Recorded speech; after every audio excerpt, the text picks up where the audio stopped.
नमस्ते, मैं हूं शिवांगी द्विवेदी आपके साथ। स्वागत है आपका महाराष्ट्र वीकली में। नजर डालते हैं महाराष्ट्र की उन बड़ी खबरों पर जो इस हफ्ते सुर्खियों में रही।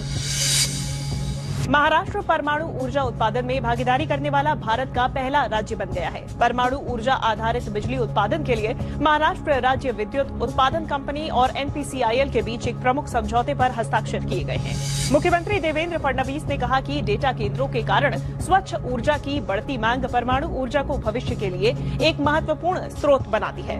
इस करार से महाराष्ट्र के ऊर्जा सेक्टर को नई दिशा मिलेगी। मुंबई के आजाद मैदान में केंद्र सरकार की ओर से लागू किए गए भारतीय न्याय संहिता, भारतीय नागरिक सुरक्षा संहिता और भारतीय साक्ष्य अधिनियम जैसे नए फौजदारी कानूनों को समझाने के लिए एक खास प्रदर्शनी का आयोजन किया गया है।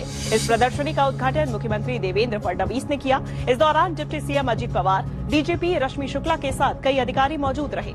मुख्यमंत्री देवेंद्र फडणवीस ने इस दौरान प्रदर्शनी का अवलोकन भी किया।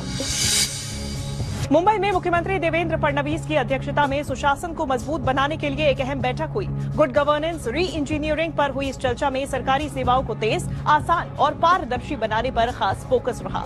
मुख्यमंत्री ने निर्देश दिया कि भर्ती प्रक्रिया का रिजल्ट घोषित होते ही सिर्फ 4 दिन के अंदर चयनित उम्मीदवारों को नियुक्ति पत्र दिए जाए, जिससे युवाओं को लंबे इंतजार से राहत मिले। मुख्यमंत्री ने यह भी कहा कि हर विभाग जनवरी के अंत तक 75% पदोन्नति प्रक्रिया पूरी करे और जिन पदों पर वैकेंसी है उनकी जानकारी समय पर उपलब्ध कराए। इसके साथ ही आपले सरकार 2.0 पोर्टल शुरू करके नागरिक सेवाओं को और बेहतर बनाने का प्लान भी रखा गया।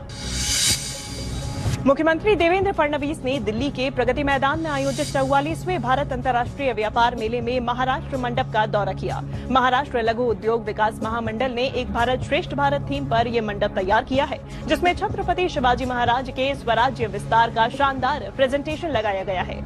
मुख्यमंत्री ने महाराष्ट्र राज्य हस्तकला महामंडल के स्टॉल्स, विभिन्न स्वयं सहायता समूहों, पैठणी कारीगरों और कई शिल्पकारों से मुलाकात की और पैठणी साड़ियां, कोल्हापुरी चप्पल, खादी, ऑर्गेनिक उत्पादों से लेकर घर सजावट की चीजों तक हर स्टॉल का जायजा लिया। महाराष्ट्र सरकार ने ग्रामीण और आदिवासी इलाकों के प्रतिभाशाली फुटबॉल खिलाड़ियों को अंतर्राष्ट्रीय स्तर तक पहुंचाने के लिए महादेवा फुटबॉल प्रोजेक्ट शुरू किया है। मुख्यमंत्री आवास पर हुए कार्यक्रम में शालेय शिक्षा और क्रीड़ा विभाग, मित्रा और अभिनेता टाइगर श्रॉफ के बीच इसे लेकर करार हुआ। टाइगर श्रॉफ अगले 5 साल तक इस प्रोजेक्ट के ब्रांड एम्बेसडर रहेंगे। वीफा स्काउटिंग के जरिए 30 लड़के और 30 लड़कियों का चयन भी किया जाएगा। इन्हें प्रोफेशनल ट्रेनिंग, पढ़ाई में मदद और अंतर्राष्ट्रीय मौके दिए जाएंगे। सरकार इस प्रोजेक्ट में फुटबॉल सुपरस्टार लियोनेल मेसी को भी जोड़ने की तैयारी कर रही है। नासिक में 2027 के सिंहस्थ कुंभ मेले के लिए बड़े विकास कामों की शुरुआत हो गई है। मुख्यमंत्री देवेंद्र फडणवीस और उप मुख्यमंत्री एकनाथ शिंदे ने कुंभ से जुड़े 5,700 करोड़ रुपए के प्रोजेक्ट्स का ऑनलाइन भूमि पूजन किया। इसी कार्यक्रम में 99 करोड़ 14 लाख रुपए से बनने वाले रामकाल पथ का भूमि पूजन भी हुआ। ये प्रोजेक्ट रामकुंड, सीता गुफा जैसे धार्मिक स्थानों का विकास करेगा और यहाँ आने वाले लोगों को बेहतर सुविधा देगा। राष्ट्रीय जल पुरस्कार 2024 में महाराष्ट्र ने देश भर में पहला स्थान हासिल किया है। दिल्ली के विज्ञान भवन में राष्ट्रपति द्रौपदी मुर्मू ने महाराष्ट्र को राष्ट्रीय जल पुरस्कार प्रदान किया। नवी मुंबई महापालिका को देश की सर्वश्रेष्ठ शहरी स्थानीय संस्था का पहला पुरस्कार मिला है। वहीं नासिक की कानिफनाथ पानी उपयोग संस्था ने दूसरा स्थान हासिल किया। जल शक्ति मंत्री सीआर पाटिल के द्वारा इन पुरस्कारों की घोषणा की गई थी। इन पुरस्कारों का मकसद देश में जल संरक्षण और जल साक्षरता को बढ़ावा देना है। छत्रपति संभाजी नगर के ऐतिहासिक पर्यटन स्थलों में अब कमल तालाब का नया रूप लोगों को आकर्षित कर रहा है।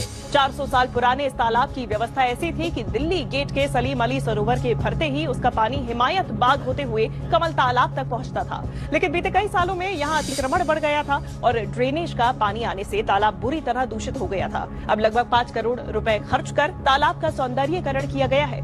मुख्यमंत्री देवेंद्र फडणवीस ने इसका लोकार्पण किया।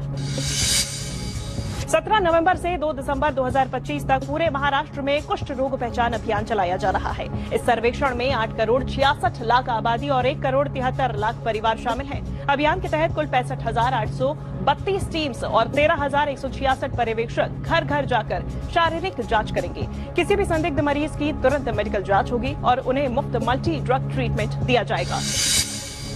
महाराष्ट्र वीकली में इस सप्ताह इतना ही। राज्य की संस्कृति और विकास से जुड़ी महत्वपूर्ण खबरें हम आप तक लगातार पहुंचाते रहेंगे। अगले हफ्ते देखना ना भूलिए महाराष्ट्र वीकली।